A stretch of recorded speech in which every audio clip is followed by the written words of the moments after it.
Friends, आज हम पढ़ेंगे few organisations and organisation under central arm police forces.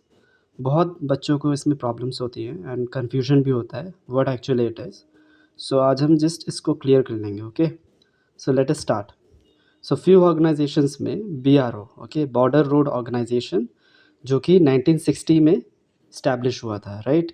And BRO is under ministry of defence. Okay, so BRO जो है border road organisation, जो हम देखते हैं कि बॉर्डर्स में जितने भी रोड्स बने हुए हैं, राइट, उसमें BRO लिखा हुआ है, तो वो बेसिकली मिनिस्ट्री ऑफ डिफेंस में आता है।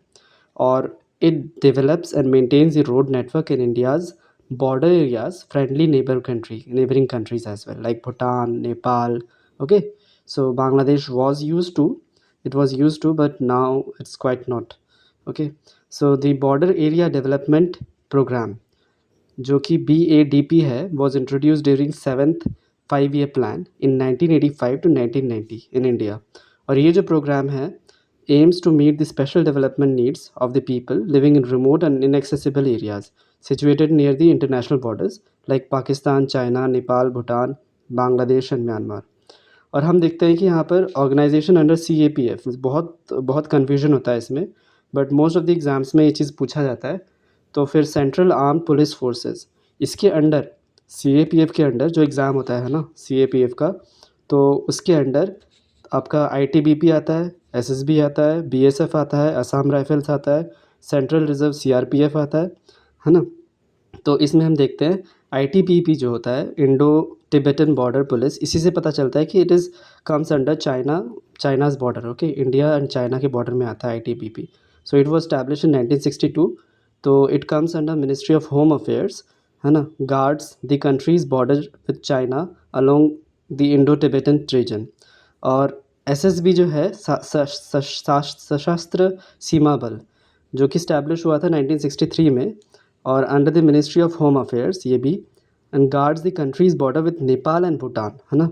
नेपाल और भूटान के जो बीच में इंडिया के साथ जो है, जो कि फ्रेंडली कंट्री है, उसमें SSB आता है, सशस्त्र सीमा बल, राइट। एंड BSF जो है 1965, जो कि 1965 में इस्टेब्लिश हुआ था। और ये BSF is also known as India's first line of defence. और ये इंडिया एंड पाकिस्तान के वॉर के कारण इस्टेब्लिश हुआ था।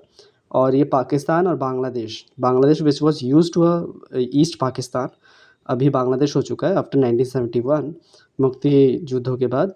सो पाकिस्तान एंड बांग्लादेश के जो बॉर्डर हैं इंडिया के साथ, वो BSF संभालता है। और आसाम राइफल्स जो है, it is under ministry of home affairs, but the operation जो है उसका control is under ministry of defence. Operation control जो है वो मिनिस्ट्री ऑफ डिफेंस के अंडर होता है, लेकिन वो मिनिस्ट्री ऑफ होम अफेयर्स में आता है, ठीक है, आसाम राइफल्स का। It is an exception which we need to understand, और ये एग्ज़ाम से पूछे भी जाते हैं। Now CRPF, that is central reserve police forces, ये इंडिया का लार्जेस्ट पैरामिलिट्री फोर्स है and is under ministry of home affairs. So ये जितने भी हमने पढ़े, ITBP, SSB, BSF, Assam rifles और CRPF, ये सारे के सारे CAPF के अंडर में आते हैं। एंड रही बात यहाँ पर Indian arm forces, IAF, that is air force, navy, army, they all under the ministry of defence. Okay, so और हमें पता है कि रेड कॉरिडोर्स किसे कहा जाता है, naxalite affected areas are called red corridors. और रिसेंटली एक ऑपरेशन से हमने रेड कॉरिडोर्स को लगभग ख़त्म ही कर दिया है। तो वो कौन से स्टेट में किया है और कौन सा ऑपरेशन है, let me know in the comment section. Bye bye.